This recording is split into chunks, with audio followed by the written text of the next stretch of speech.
Vamos a ponernos de acuerdo en una cosa por razones de honestidad intelectual. Yo creo que estas omisiones en algunos casos fueron involuntarias y en otros casos fueron voluntarias. Voy a dejar a salvo esa cuestión para que no haya equivocación. Pero las omisiones, estas tres omisiones centrales en que incurre la coalición, transforman de hecho a la coalición en un proyecto de poder y cargos. ¿Por qué? Porque carece de plataforma, porque carece de mesa de definición, de discusión estratégica. Por lo tanto, acá quedamos limitados en la acción de la coalición. La coalición no pasó nunca a transformarse en una coalición de gobierno y, en segundo lugar, a partir de esas limitaciones, pasó a ser nada más que un proyecto de poder y cargos.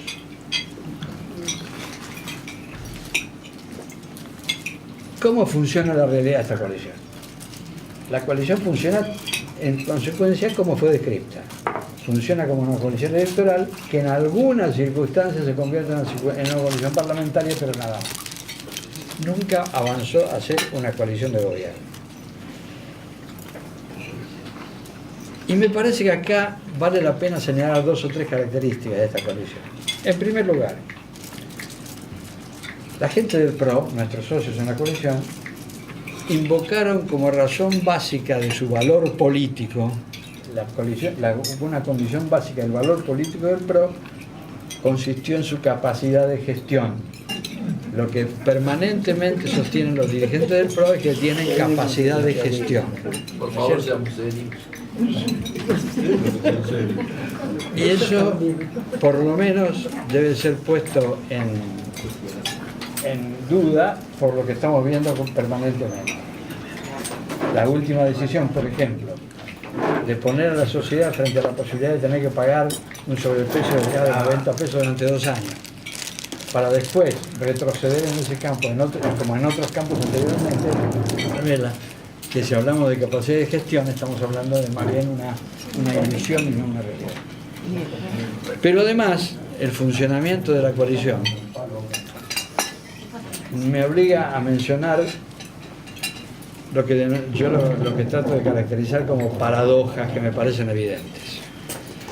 El presidente, de manera acertada y compartible, en el mensaje inicial ante el Congreso de la Nación cuando asumió el cargo, dijo que su objetivo era la pobreza cero, ¿sí? Y agregó que él pretendía que su gestión de gobierno fuese juzgada por la medida en que se aproximaba al objetivo de la pobreza cero. A partir del acuerdo con el fondo, es perceptible que la pobreza, en lugar de disminuir, va a crecer. Porque vamos a tener un dólar más alto. Por lo tanto, estamos ante la paradoja de que pareciera que para llegar a la pobreza cero hay que aumentar la pobreza. La segunda paradoja que también debo señalar, vinculándola con este tema de la capacidad de gestión, es la siguiente. La coalición nació, como acabamos de decir, para impedir el avance del populismo autoritario en la Argentina. Es decir, para terminar con el populismo autoritario. Ese fue el objetivo enunciado y obtenido por el éxito electoral. Y una de las condiciones, una de las características que estamos viendo en este momento político es que el gobierno se debate ante la necesidad de mantener vivo el populismo autoritario, porque es la única manera en que pretende ganar las elecciones. Esto sería absolutamente contradictorio con el ideal político. Un gobierno debe ganar las elecciones por la gestión del gobierno bien hecha. Claro, por los éxitos. Por los éxitos y no por las errores. ¿A qué otro punto vamos de acá? Hablábamos de gestión, hablábamos de las paradojas y las contradicciones, hablamos de la carencia de una plataforma. Esto nos debe llevar a un tercer punto de este asunto, que es ratificar desde el ángulo radical la necesaria vigencia de las ideas como instrumento básico de acción política. Si nosotros nos limitamos a la gestión, estamos eliminando la política. Gestión es administración, política es otra cosa. Para un radical, política implica ampliar los niveles de participación. Sí, sí. Y por lo tanto lo que debemos Esta es la discutir es chica. cómo hacemos para lograr esa ampliación. Cuando digo que hay que ratificar la necesaria vigencia de las ideas, aludo, por ejemplo, a un debate que se da con viso de modernidad y con afirmaciones rotundas en ese campo. Suele decirse que el debate entre izquierda y derecha está terminado en el mundo, que ya no que es un planteo vetusto, que ya ese paradigma es una cosa del pasado, que podría tener vigencia hasta la caída del muro de Berlín. Pero hasta la caída del muro de Berlín, pero después de la caída del muro de Berlín y a partir de aquella exageración extraordinaria de Fukuyama, el fin de la ¿qué tal, doctor? Queda, el fin de la historia queda ante nosotros planteado la afirmación de que izquierda y derecha son categorías políticas perimidas.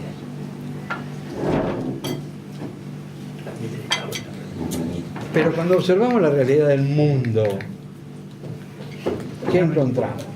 Nos encontramos con que uno de los dos términos de la contradicción, en lugar de desaparecer, está avanzando. Por ejemplo,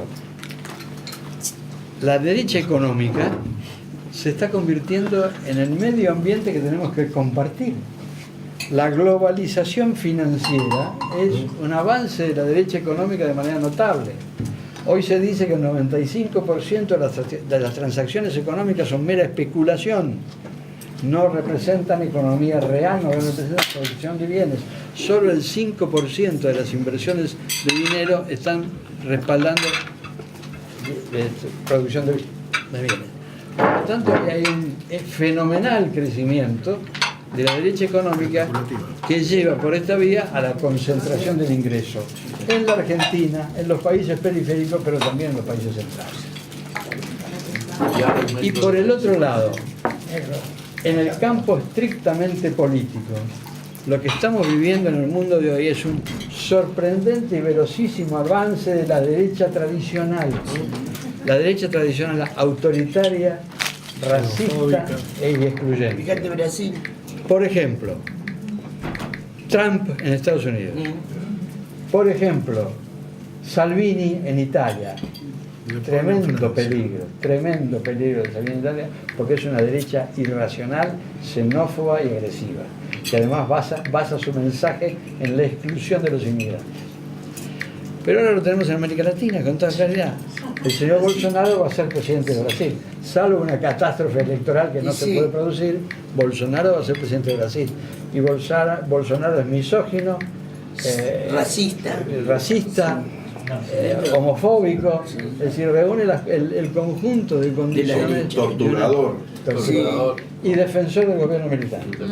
Es decir, me parece que sostener que la derecha y la izquierda son categorías inexistentes, en realidad es regalarle el 100% del espacio a la derecha. Y esta trampa la debemos denunciar. Esta trampa intelectual la debemos denunciar. Por otra parte, uno de los protagonistas de la política argentina es un señor ecuatoriano, Durán. que se llama Durán Barba, ¿no es cierto? Y dos brujas que tienen la... Que ha escrito algún libro que yo no he leído, pero voy a repetir una frase que me han dicho que dice. ¿Qué dice? Durán Barbas en una de sus obras dice que los valores son una superstición. Los valores son una superstición. Esto implica plantear la desaparición del sustento moral de la acción política. Si los valores son una superstición, una política de valores es una política basada en la mera ilusión, que no es real. Y me parece que en ese sentido hay que tener mucho cuidado en tolerar este tipo de afirmaciones sin respuesta, porque entonces estamos deteriorando la naturaleza central, una de las naturalezas centrales de nuestra identidad radical, que es la defensa de los valores. Pero acá yo quisiera recurrir, si estuviera Víctor de Martino lo dirían mejor que yo, pero si yo quiero recurrir a una vieja afirmación de la Iglesia, el truco más habitual, más habilidoso y eficiente del diablo es convencernos de que no existe. ¿No es cierto? Entonces acá cuando nos dicen que la derecha e izquierda no existe, nos están queriendo convencer de que la izquierda no existe, dejándole el campo abierto a la derecha. Exacto. Porque la derecha existe y crece. Y va a seguir. Sí. Si eso es más o menos lo que podemos plantear en términos identitarios, la identidad histórica del partido, los problemas que nos genera la cohabitación de la coalición en estos momentos para la defensa de esa identidad histórica, las trampas que la dialéctica nos pone en nuestro camino y que debemos evitar. Pero preguntemos una cosa, ¿el radicalismo está en condiciones de evitar esas trampas? Si estuviera unido, Hoy sí. tenemos nosotros las condiciones necesarias para plantearnos, para sostener y profundizar nuestra esencia. El documento que tenemos acá arriba de la mesa lo dice también, se refiere a este tema. Después de analizar el funcionamiento de la coalición, el documento dice: los radicales somos corresponsables de esta situación, que la conducción partidaria aceptó pasivamente. Sí, señor. Conducción partidaria aceptó pasivamente que no haya plataforma, que no haya mesa de discusión estratégica, que no haya definición de funciones.